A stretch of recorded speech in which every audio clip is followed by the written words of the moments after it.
that would interfere. That's fine. I just want to make sure. There's also a question that has been burning amidst voters, especially our viewers, and that is a question of Roe v. Wade.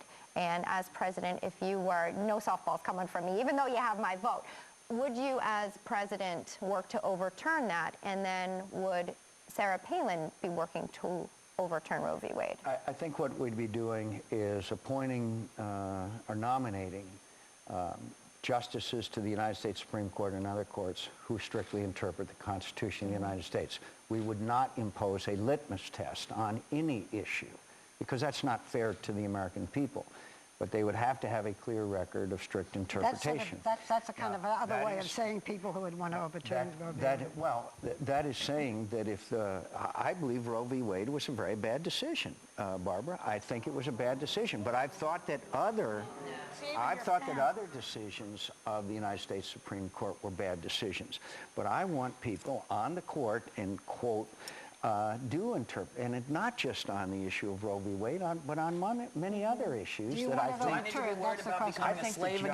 My interpretation of the Constitution of the United States is that the United States Supreme Court enforces the Constitution of the United States and does not legislate nor invent areas that are the responsibilities, according to the Constitution, of the legislative branch. It was in how the law came up. It was in how Roe v. Wade came apart. That's the issue. You want it to be through the Constitution, from the people, not from the bench.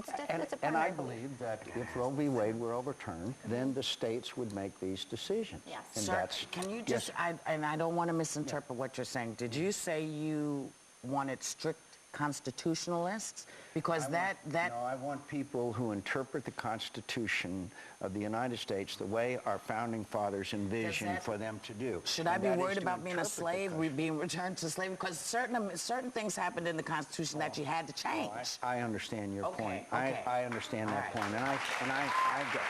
Thank you.